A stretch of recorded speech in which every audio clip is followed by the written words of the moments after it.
오늘도 하루를 온바이블로 시작하시려는 상도중앙의 권속들에게 성령님께서 동행하여 주시기를 원합니다. 오늘은 지난 시간에 이어 사도행전 두 번째 시간입니다. 기도하고 시작하겠습니다. 매 순간 우리 가운데 역사하시는 하나님, 오늘 말씀 속에서 이전에 역사하셨던 하나님의 모습을 기억하게 하시고 오늘 우리 삶의 자리 가운데 동일하게 역사하실 하나님을 소망하게 하옵소서. 우리와 언제나 함께 하시는 예수 그리스도의 이름으로 기도합니다. 아멘. 지난 시간에 이어서 우리가 기억해야 할 부분 중에 하나는 사도행전은 바로 성령행전이다. 곧 성령께서 사도들과 함께 하신 이야기라는 사실입니다. 자, 그럼 오늘 본문에서 우리가 꼭 기억해야 할 부분은 무엇일까요? 박해당하여 흩어진 교회로 더 넓은 영역에 하나님 나라가 이루어진다는 것입니다. 마치 땅에 심으면 자라나는 씨앗이 사방에 흩어졌을 때 그 씨가 흩뿌려지는 그 전역에서 자라나는 것과 같은 모습이죠. 오늘 사도행전 6장에서 12장은 이 이야기입니다. 자, 그럼 본격적으로 한번 시작해 볼까요? 6장 첫 절부터 충격적인 장면이 나와요. 초대교회 안에서 갈등이 생깁니다. 헬라파 유대인들이 히브리파 유대인들에게 불만을 제기해요. 헬라파 과부들이 매일 구제에서 빠진다는 것입니다. 헬라파는 해외에서 살다 온 유대인들을 가리키거든요. 히브리파는 팔레스타인 토박이 유대인들을 가리켜요. 그런데 둘 다 유대인이지만 언어도 다르고 문화도 달랐습니다. 지금으로 치면 이민자 출신 성도와 국내 토박이 성도 사이의 갈등이라 할까요? 사도들은 이 문제를 어떻게 해결하냐면 2절 말씀을 놓고 봤을 때 말씀과 기도에 집중할 사람, 그리고 구제와 행정을 맡을 사람을 뽑아서 역할을 나눕니다. 그렇게 뽑힌 7명이 초대교회 7 최초의 집사들입니다. 그리고 그 중에 또 첫 번째로 소개되는 사람이 그 유명한 스데반 집사이죠. 믿음과 성령이 충만한 사람이라고 성경은 소개합니다. 이 스데반이 사도행전 역사의 중요한 인물로 서게 되죠. 스데반은 체포되어 공회 앞에 서게 되는데요. 거짓 증인들이 그를 고발했기 때문입니다. 그런데 여기서 스데반은 변호를 하는 게 아니라 설교를 합니다. 신약 성경에서 가장 긴 설교 중에 하나이죠. 스데반의 논리는 이렇습니다. 아브라함부터 시작해서 요셉, 모세, 다윗, 솔로몬까지 이스라엘 역사를 쭉 훑으면서 한 가지 패턴이 등장하는 것을 보여줍니다. 그것은 하나님이 보내신 사람을 이스라엘이 매번 거부했다, 이 말씀이죠. 요셉은 형제들에게 팔렸습니다. 모세는 백성들에게 2번이나 거절당했죠. 선지자들은 박해받고 죽었습니다. 그리고 스데반이 어떤 것으로 결론을 내리죠? 의인이신 예수님마저 그들이 죽였다는 것입니다. 더불어 스데반은 하나님께서 성전에 갇히지 않으신다는 점도 강조하는데요. 아브라함을 만나신 건 메소포타미아였고 모세를 만나신 건 광야였습니다. 하나님은 어디서든지 일하시는 것이죠. 자, 이 설교를 들은 공회원들이 분노합니다. 이를 갈면서 달려들어요. 그때 스데반이 하늘을 우러러 보는데요. 55절 말씀에 보니 성령 충만한 스데반이 하나님 보좌 우편에 서신 예수님을 발견합니다. 여기서 중요한 단어가 서신이라는 단어입니다. 성경에서 예수님은 항상 하나님 우편에 앉아 계신 것으로 묘사되는데 여기서만큼은 서 계십니다. 많은 사람들이 이렇게 해석하지요. 담대하게 복음을 전하며 박해받는 일을 예수님께서 일어서셔서 맞이하는 모습이라고요. 그리고 스데반에게 돌이 날라옵니다. 스데반이 쓰러지면서 마지막으로 어떻게 기도하죠? 60절에 주여 이 죄를 그들에게 돌리지 마옵소서. 여러분, 그런데 이 기도 어디서 많이 들어보셨죠? 예수님의 십자가 위에서의 기도와 똑같은 그런 말씀입니다. 용서의 기도죠. 이런 것들이 사도행전의 특징 중에 하나인데요. 성령 충만한 예수님의 그 제자들의 모습 속에 예수님의 모습이 겹쳐서 보이는 것입니다. 자, 사도행전의 중심 인물이 이렇게 허무하게 죽을 수 있을까? 허무한 생각이 드는 가운데 갑자기 한 사람이 등장합니다. 이 장면을 지켜보고 있던 한 사람인데 57절 끝에 잠깐 등장하는 이름 바로 사울입니다. 그는 증인들의 옷을 지키고 있었습니다. 스데반의 죽음에 동의한 인물이다. 성경은 그렇게 사울을 이야기하죠. 그런데 이 사울이 갑자기 튀어나온 이유가 도대체 무엇일까요? 이러한 궁금증을 잠시 뒤로 하고 8장으로 가보겠습니다. 스데반의 죽음 이후 예루살렘에 큰 박해가 시작되는데요. 1절에 이런 말씀이 나와요. 사도 외에는 다 유대와 사마리아 모든 땅으로 흩어지니라. 흩어지니라. 이 헬라어 단어가 굉장히 흥미로운데요. 씨앗을 흩뿌린다는 단어와 같은 어근을 합니다. 박해로 성도들이 도망쳤는데 그게 오히려 복음을 사방으로 흩뿌린 결과가 된 것입니다. 4절을 한번 보세요. 흩어진 사람들이 두루 다니며 복음의 말씀을 전할세. 그들의 흩어짐이 곧 복음 전파의 역사가 되었습니다. 놀랍지 않습니까? 이것이 어떻게 가능했을까요? 뒤따르는 이야기 속에서 우리는 힌트를 얻을 수 있는데요. 빌립이 사마리아로 내려갑니다. 사마리아는 유대인들이 상종하지 않던 곳이에요. 마치 사마리아로 가시는 예수님의 모습이 빌립의 모습 속에서 보이지 않습니까? 빌립은 거기서 복음을 전하고 표적을 행합니다. 그리하여 사마리아 사람들이 기뻐합니다. 자, 그런데 마치 반면교사를 보여주듯이 시몬이라는 마술사에 대한 이야기가 등장합니다. 이 사람은 성령의 능력을 보고 그것을 돈으로 사려고 합니다. 그래서 베드로가 소리치죠. 네가 하나님의 선물을 돈 주고 살 줄로 생각하였느냐? 여러분, 성령의 역사는 돈으로 살 수가 없습니다. 하나님의 은혜는 돈으로 살 수가 없어요. 참고로 이 사건에서 성직매매를 뜻하는 단어가 탄생하게 됐는데 시모니아라는 단어입니다. 그리고 다시 성령의 역사인데요. 26절에 천사가 빌립에게 이렇게 말해요. 일어나서 남쪽으로 가라. 광야길로. 인간적으로는 이상한 짓이지요. 사람이 많은 도시를 떠나서 왜 광야길로 가냐고요. 그런데 빌립은 이 말씀에 순종합니다. 가보니까 에티오피아 여왕의 재무장관이 마차를 타고 가면서 성경을 읽고 있는 거예요. 읽고 있던 본문이 이사야 53장이었는데 빌립이 달려가서 읽는 것을 깨닫느냐 라고 묻고 마차에 올라타서 그에게 예수님을 전합니다. 내시가 말해요. 36절인데 물이 있으니 내가 세례를 받음에 무슨 거리낌이 있느냐? 우리는 무슨 거리낌이 있느냐? 라는 말에 주목해야 합니다. 내시는 율법상 성전 공동체에 들어오기가 제한되어 있는 사람이에요. 평생 경계선 밖에 서 있었던 사람이라 말입니다. 그런데 복음 앞에서는 아무 거리낌이 없습니다. 그래서 곧 세례를 받죠. 복음은요, 모든 경계를 허뭅니다. 모든 경계를 넘어서요. 인종도, 신분도, 지리도, 모든 능력도 말입니다. 여러분은 이런 복음의 능력을 경험하고 있습니까? 자, 그럼 사도행전 6장부터 8장까지를 함께 읽어볼까요? 6장. 그때 제자가 더 많아졌는데 헬라파 유대인들이 자기의 과부들이 매일의 구제에 빠짐으로 히브리파 사람을 원망하니 열두 사도가 모든 제자를 불러 이르되 우리가 하나님의 말씀을 제쳐놓고 접대를 일삼는 것이 마땅하지 아니하니 형제들아 너희 가운데서 성령과 지혜가 충만하여 칭찬받는 사람 7을 택하라. 우리가 이 일을 그들에게 맡기고 우리는 오로지 기도하는 일과 말씀 사역에 힘쓰리라 하니 온 무리가 이 말을 기뻐하여 믿음과 성령이 충만한 사람 스데반과 또 빌립과 브로고노와 니가노르와 디몬과 바베나와 유대교에 입교했던 안디옥 사람 니골라를 택하여 사도들 앞에 세우니 사도들이 기도하고 그들에게 안수하니라. 하나님의 말씀이 점점 왕성하여 예루살렘에 있는 제자의 수가 더 심히 많아지고 허다한 제사장의 무리도 이 도에 복종하니라. 스데반이 은혜와 권능이 충만하여 큰 기사와 표적을 민간에 행하니 이른바 자유민들 즉 구레네인 알렉산드리아인 길리기아와 아시아에서 온 사람들의 회당에서 어떤 자들이 일어나 스데반과 더불어 논쟁할세. 스데반이 지혜와 성령으로 말함을 그들이 능히 당하지 못하여 사람들을 매수하여 말하게 하되 이 사람이 모세와 하나님을 모독하는 말을 하는 것을 우리가 들었노라 하게 하고 백성과 장로와 서기관들을 충동시켜 와서 잡아가지고 공의에 이르러 거짓 증인들을 세우니 이르되 이 사람이 이 거룩한 곳과 율법을 거슬러 말하기를 맞이 아니하는도다. 그의 말에 이 나사렛 예수가 이곳을 헐고 또 모세가 우리에게 전하여준 규례를 고치겠다 함을 우리가 들었노라 하거늘 공회 중에 앉은 사람들이 다 스데반을 주목하여 보니 그 얼굴이 천사의 얼굴과 같더라. 7장. 대제사장이 이르되 이것이 사실이냐? 스데반이 이르되 여러분 부영들이여 들으소서. 우리 조상 아브라함이 하란에 있기 전 메소보다미아 있을 때에 영광의 하나님이 그에게 보여 이르시되 내 고향과 친척을 떠나 내가 내게 보일 땅으로 가라 하시니 아브라함이 갈대아 사람의 땅을 떠나 하란에 거하다가 그의 아버지가 죽음에 하나님이 그를 거기서 너희 지금 사는 이 땅으로 옮기셨느니라.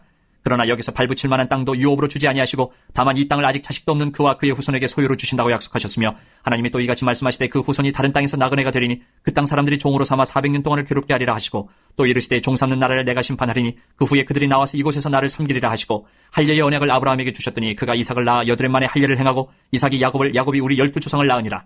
여러 조상이 요셉을 시기하여 애굽에 팔았더니 하나님의 그와 함께 계셔 그 모든 환란에서 건져내사 애굽 왕 바로 앞에서 은총과 지혜를 주심에 바로가 그를 애굽과 자기 온 집의 통치자로 세웠느니라. 그때에 애굽과 가나안 온 땅에 흉년이 들어 큰 환란이 있을새 우리 조상들이 양식이 없는지라. 야곱이 애굽에 곡식이 있다는 말을 듣고 먼저 우리 조상들을 보내고 또 재차 보내매 요셉이 자기 형제들에게 알려지게 되고 또 요셉의 친족이 바로에게 드러나게 되니라. 요셉이 사람을 보내어 그의 아버지 야곱과 온 친족 75사람을 청하였더니 야곱이 애굽으로 내려가 자기와 우리 조상들이 거기서 죽고 세겜으로 옮겨져 아브라함이 세겜 하몰의 자손에게서 은으로 값주고 산 모돔에 장사되니라. 하나님이 아브라함에게 약속하신 때가 가까움에 이스라엘 백성이 애굽에서 번성하여 많아졌더니 요셉을 알지 못하는 새 임금이 애굽 왕 위에 오르매 그가 우리 족속에게 교활한 방법을 써서 조상들을 괴롭게 하여 그 어린 아이들을 내버려 살지 못하게 하려 할세. 그때 모세가 낳는데 하나님 보시기에 아름다운지라. 그의 아버지의 집에서 석 달 동안 길리더니 버려진 후에 바로의 딸이 그를 데려다가 자기 아들로 기르매 모세가 애굽 사람의 모든 지혜를 배워 그의 말과 하는 일들이 능하더라. 나이가 40이 되매 그 형제 이스라엘 자손을 돌볼 생각이 나더니 한 사람이 원통한 일 당함을 보고 보호하여 압제받는 자를 위하여 원수를 갚아 애굽 사람을 쳐 죽이니라. 그는 그의 형제들이 하나님께서 자기의 손을 통하여 구원해 주시는 것을 깨달으리라고 생각하였으나 그들이 깨닫지 못하였더라. 이튿날 이스라엘 사람끼리 싸울 때에 모세가 와서 화해시키려 하여 이르되 너희는 형제인데 어찌 서로 해치느냐 하니 그 동물을 해치는 사람이 모세를 밀어뜨려 이르되 누가 너를 관리와 재판장으로 우리 위에 세웠느냐. 내가 어제는 애굽 사람을 죽임과 같이 또 나를 죽이려느냐 하니 모세가 이 말 때문에 도주하여 미디안 땅에서 나그네 되어 거기서 아들 둘을 낳으니라. 40년이 참에 천사가 시내산 광야 가시나무 떨기 불꽃 가운데서 그에게 보이거늘 모세가 그 광경을 보고 놀랍게 여겨 알아보려고 가까이 가니 주의 소리가 있어 나는 내 조상의 하나님 즉 아브라함과 이삭과 야곱의 하나님이라 하신데 모세가 무서워 감히 바라보지 못하더라. 주께서 이르시되 내 발의 신을 벗으라. 내가 서 있는 곳은 거룩한 땅이니라. 내 백성이 애굽에서 괴로움 받음을 내가 확실히 보고 그 탄식하는 소리를 듣고 그들을 구원하려고 내려왔노니 이제 내가 너를 애굽으로 보내리라 하시니라. 그들의 말이 누가 너를 관리와 재판장으로 세웠느냐 하며 거절하던 그 모세를 하나님은 가시나무 떨기 가운데서 보이던 천사의 손으로 관리와 속량하는 자로서 보내셨으니 이 사람이 백성을 인도하여 나오게 하고 애굽과 홍해와 광야에서 40년간 기사와 표적을 행하였느니라. 이스라엘 자손에 대하여 하나님이 너희 형제 가운데서 나와 같은 선지자를 세우리라 하던 자가 곧 이 모세라. 시내산에서 말하던 그 천사와 우리 조상들과 함께 광야 교회에 있었고 또 살아있는 말씀을 받아 우리에게 주던 자가 이 사람이라.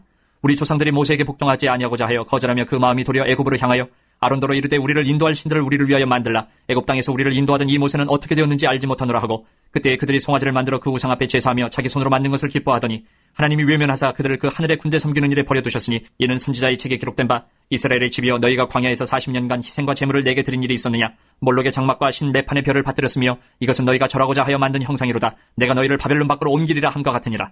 광야에서 우리 조상들에게 증거의 장막이 있었으니 이것은 모세에게 말씀하신 이가 명하사 그가 본 그 양식대로 만들게 하신 것이라. 우리 조상들이 그것을 받아 하나님이 그들 앞에서 쫓아내신 이방인의 땅을 점령할 때에 여호수아와 함께 가지고 들어가서 다윗 때까지 이르니라. 다윗이 하나님 앞에서 은혜를 받아 야곱의 집을 위하여 하나님의 처소를 준비하게 하여 달라고 하더니 솔로몬이 그를 위하여 집을 지었느니라. 그러나 지극히 높으신 이는 손으로 지은 곳에 계시지 아니하시나니 선지자가 말한 바 주께서 이르시되 하늘은 나의 보좌여 땅은 나의 발등상이니 너희가 나를 위하여 무슨 집을 짓겠으며 나의 안식할 처소가 어디냐. 이 모든 것이 다 내 손으로 지은 것이 아니냐 함과 같으니라.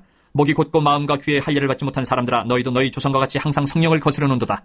너희 조상들이 선지자들 중에 누구를 박해하지 아니하였느냐. 의인이 오시리라 예고한 자들을 그들이 죽였고 이제 너희는 그 의인을 잡아준 자여 살인한 자가 되나니 너희는 천사가 전한 율법을 받고도 지키지 아니하였도다 하니라.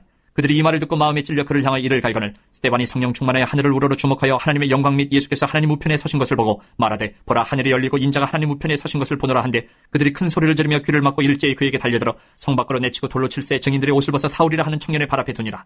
그들이 돌로 스데반을 치니 스데반이 부르짖어 이르되 주 예수여 내 영혼을 받으시옵소서 하고 무릎을 꿇고 크게 불러 이르되 주여 이 죄를 그들에게 돌리지 마옵소서 이 말을 하고 자니라. 8장.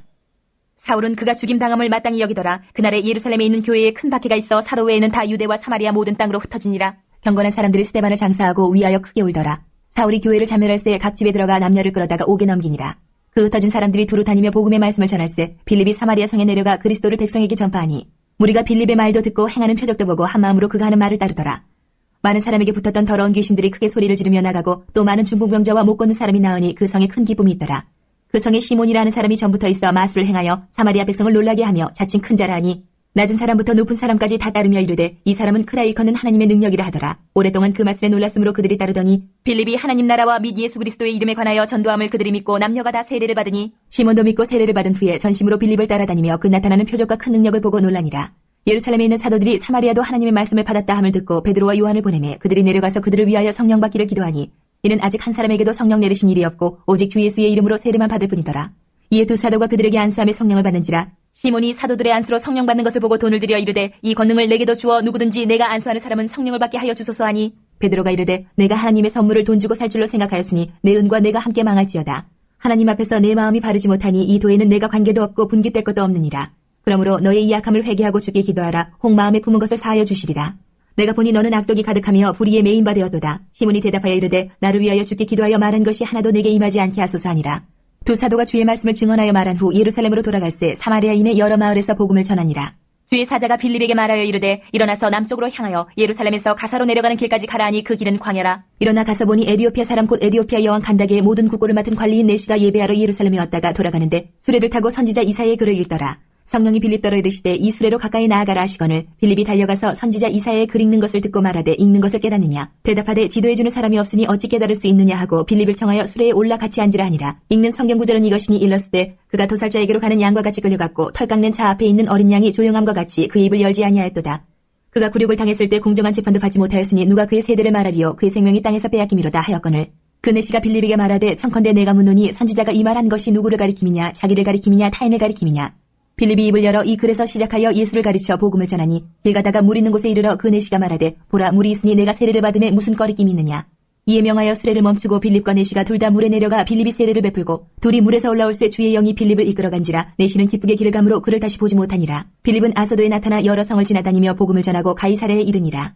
이제 아까 우리를 궁금하게 했던 인물 사울에 대한 이야기입니다. 스데반의 죽음에 동의했던 그 사울, 이제 교회를 박해하는 선봉에 서 있습니다. 1절을 한번 보세요. 제자들에 대하여 위협과 살기가 등등하여 살벌합니다. 그런데 사울이 다메섹으로 가던 길에 갑자기 하늘에서 빛이 비춰져요. 사울이 곧 땅에 쓰러집니다. 그리고 음성을 들어요. 사울아 사울아 내가 어찌하여 나를 박해하느냐. 사울이 박해한 건 그리스도인들인데 예수님은 나를 박해하느냐고 말씀하세요. 교회는 그리스도의 모임입니다. 성도를 박해하는 건 예수 그리스도를 박해하는 것과 같습니다. 이 한 문장에 교회론 전체가 담겨 있지요. 그러니 그리스도의 몸을 이루고 있는 교회의 어느 누구라도 박해하는 것은 예수님을 박해하는 것과 같으니 우리는 늘 삼가 조심해야겠습니다. 사울이 묻습니다. 주여 누구시니까? 확신이 무너진 사람의 질문이죠. 평생 자기가 옳다고 믿었던 그가 처음으로 자신이 무지함을 깨닫는 그 순간입니다. 하나님은 아나니아라는 제자에게 나타나셔서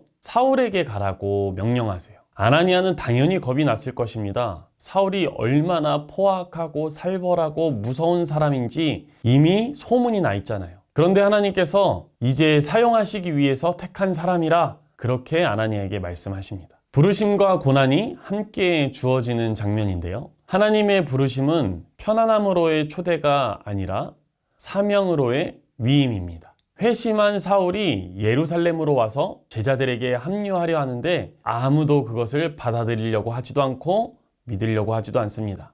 당연한 일이죠. 자, 그때 바나바가 나섭니다. 바나바가 사울을 데려다가 사도들에게 소개해요. 그가 없었으면 사울이 공동체에 들어올 수 있었을까? 라는 생각이 듭니다. 바나바, 위로의 아들이라는 뜻이죠. 우리를 위로하시는 성령의 모습을 지닌 사람이라는 뜻이겠습니다. 공동체는 혼자 들어갈 수가 없습니다. 성령께서 함께 하시는 누군가가 있어야 공동체가 더욱더 공동체가 될 수 있고 새로운 사람이 그 공동체 안에서 또 하나의 가족이 될 수 있는 것이죠. 여러분은 성령께서 함께 하시는 누군가입니까? 자, 10장으로 갑니다. 사도행전에서 중요한 장면 중 하나예요. 가이사랴에 고넬료라는 로마 군인이 있었는데요.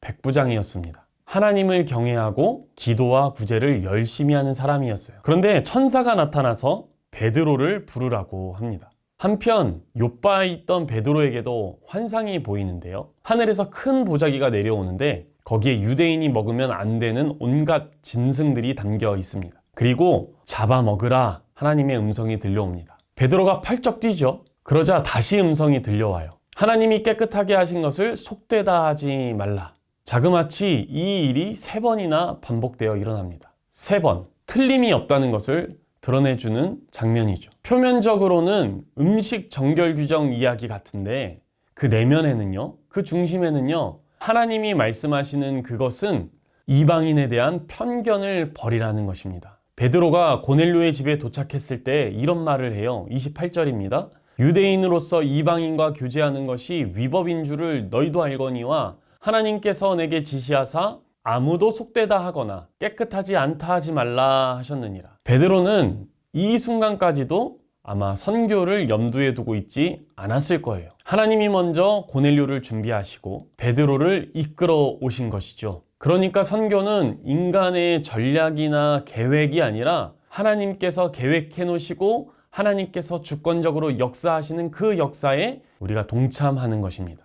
자, 그 이후에 베드로가 설교를 시작하는데 설교가 끝나기도 전에 성령님이 임하십니다. 그 이후 베드로가 설교를 시작하는데 설교가 끝나기도 전에 성령님이 임하십니다. 함께 온 유대인 신자들이 깜짝 놀라요. 이방인에게도 성령이 임하리라고는 생각을 못했던 것이죠. 그런데 그들이 방언을 하고 하나님을 높이는 게 들려옵니다. 그래서 베드로가 말해요. 이 사람들이 우리와 같이 성령을 받았으니 누가 물로 세례받음을 금하리요. 그리고 11장으로 가면 그 말미에 이런 표현이 나와요. 안디옥 교회 이야기인데요. 제자들이 안디옥에서 비로소 그리스도인이라 일컬음을 받게 되었더라. 그리스도인, 이 이름이 처음 붙여진 곳이 안디옥입니다. 외부 사람들이 붙여준 별명인 것이죠. 저 사람들은 맨날 그리스도 이야기만 한다라는 것이죠. 우리를 정의하는 이름은 무엇일까요? 세상이 우리를 정의하는 이름이 무엇이어야 할까요? 직업이어야 할까요? 우리의 학력이어야 할까요? 우리의 재력이어야 할까요? 아닙니다. 바로 그리스도인입니다. 그렇다면 우리는 얼마나 예수 그리스도의 이야기를 하고 있습니까? 오늘 본문의 마지막 12장으로 갑니다. 헤롯 아그리빠 왕이 교회를 박해하기 시작해요. 먼저 야고보를 칼로 죽입니다. 12제자 중 첫 번째 순교자예요. 성경은 이 장면을 담담하게 딱 한 절로 말합니다. 야고보를 칼로 죽이니라. 이 간결함이 오히려 우리의 마음을 더 무겁게 만들지 않습니까? 하나님은 어떤 이는 기적으로 건지시지만 어떤 이는 순교의 자리로 부르십니다. 우리가 다 이해하지 못하는 그 하나님의 섭리 안에서 하나님은 하나님의 계획대로 역사하십니다.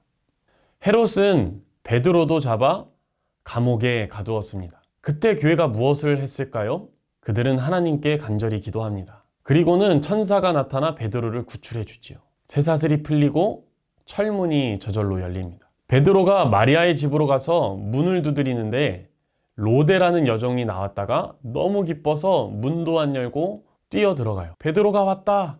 베드로가 풀려났다. 그렇게 소리치니까 사람들이 미쳤다고 합니다. 기도했던 사람들이 오히려 응답을 믿지 못하는 장면이죠. 자, 이 장면 어떻습니까? 너무나도 현실을 반영하고 있지 않습니까? 너무나 솔직합니다. 하지만 그들의 간구함을 보시고 하나님께서 역사하셨죠. 기도하면서도 응답을 기대 못하는 것이 우리의 현실일 수 있습니다. 그럼에도 우리는 기도해야 합니다. 기도는 우리가 하지만 기도를 들으시는 분은 하나님이시고 그 기도대로 역사하시는 분도 하나님이시기 때문입니다. 기도하면서도 응답을 기대 못하는 것이 우리의 현실일 수 있습니다. 그럼에도 우리는 기도해야 합니다. 기도는 우리가 하지만 기도를 들으시고 또한 역사하시는 분은 하나님이시기 때문입니다. 마지막으로 헤롯의 죽음이 나타나는데요. 그리고 바로 다음 절이 아주 기가 막힙니다. 하나님의 말씀은 흥망하여 더하더라. 박해자는 죽었습니다. 세상왕은 퇴했습니다. 그런데 하나님의 말씀은 영영히 살아있습니다. 뿐만 아니라 흥왕해 갑니다. 이것이 바로 말씀의 능력입니다. 그럼 사도행전 9장부터 12장을 함께 읽어보겠습니다. 9장.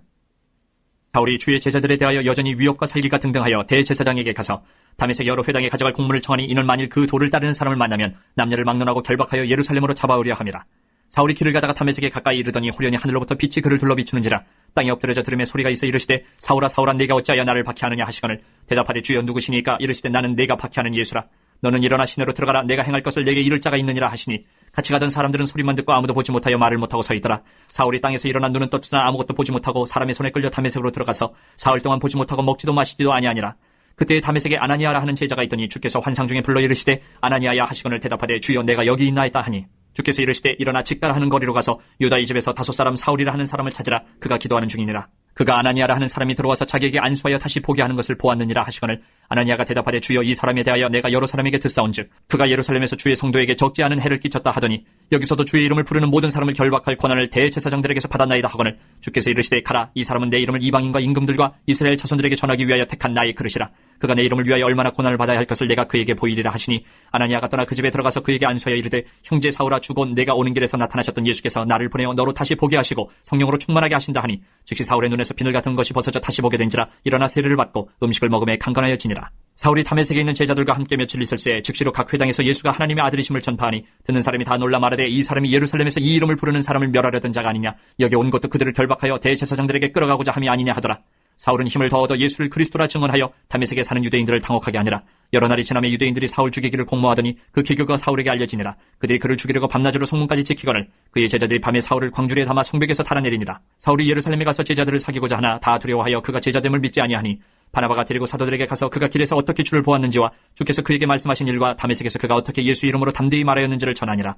사울이 제자들과 함께 있어 예루살렘에 출입하며 또 주 예수 이름으로 담대히 말하고 헬라파 유대인들과 함께 말하며 변론하니 그 사람들이 죽이려고 힘쓰거늘 형제들이 알고 가이사랴로 데리고 내려가서 다소로 보내니라. 그리하여 온 유대와 갈릴리와 사마리아 교회가 평안하여 든든히 서가고 주를 경외함과 성령의 위로로 진행하여 수가 더 많아지니라.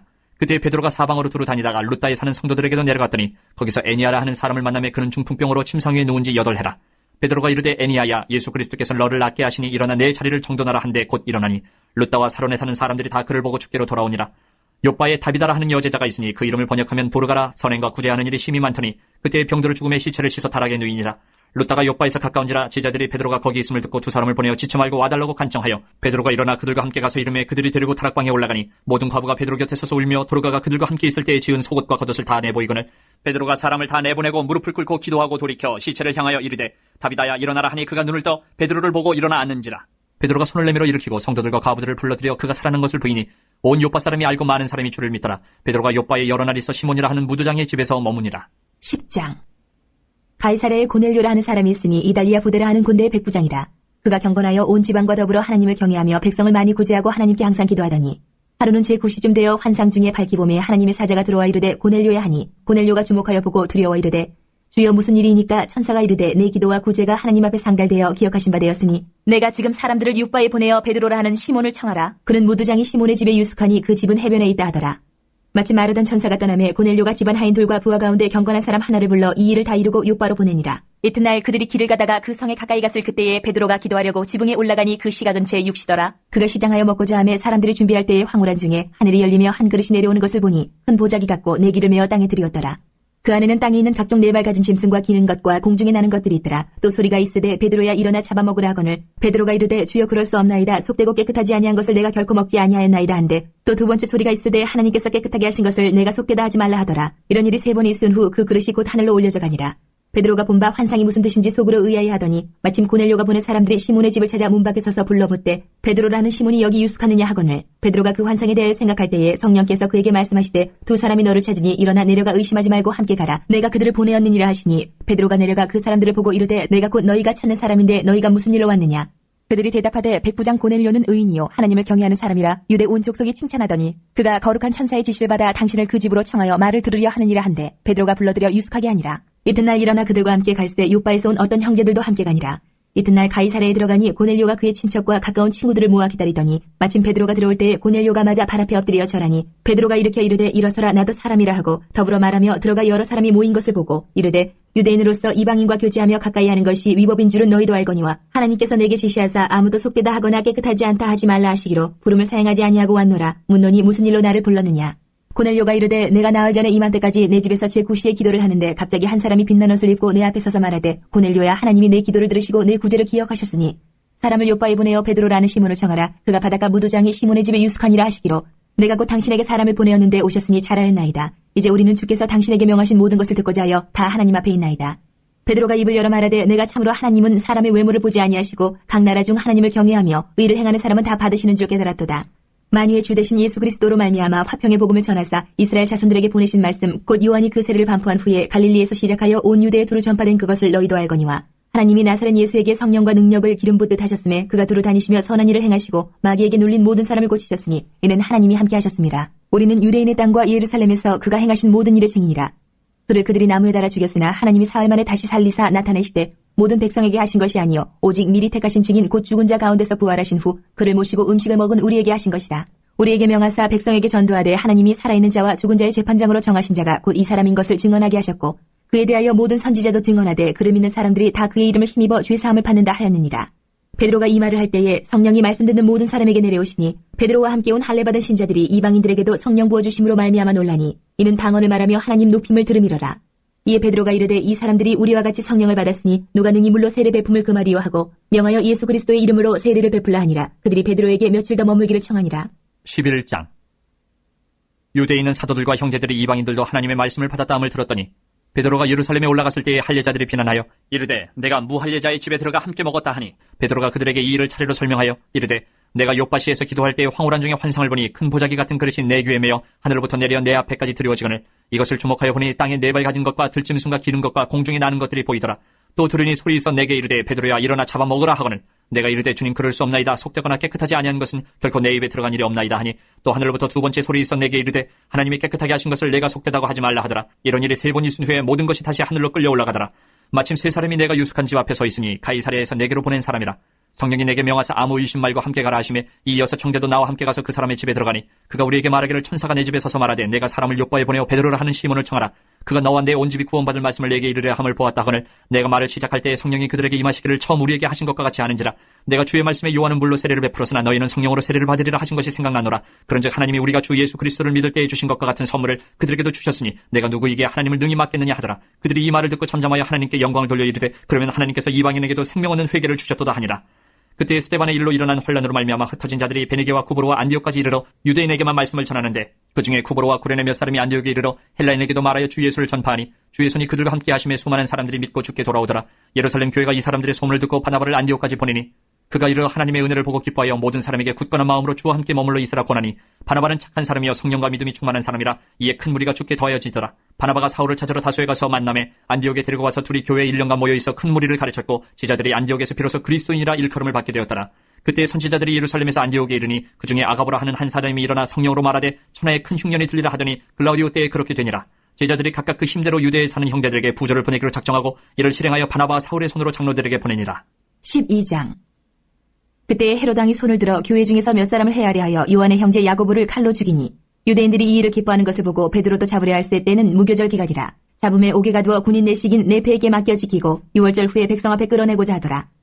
이에 베드로는 옥에 갇혔고 교회는 그를 위하여 간절히 하나님께 기도하더라. 헤롯이 잡아내려고 하는 그 전날 밤에 베드로가 두 군인 틈에서 두 쇠사슬에 매어 누워 자는데 파수꾼들이 문 밖에서 옥을 지키더니 호련히 주의 사자가 나타나며 옥중에 광채가 빛나며 또 베드로의 옆구리를 쳐 깨워 이르되 급히 일어나라 하니 쇠사슬이 그 손에서 벗어지더라.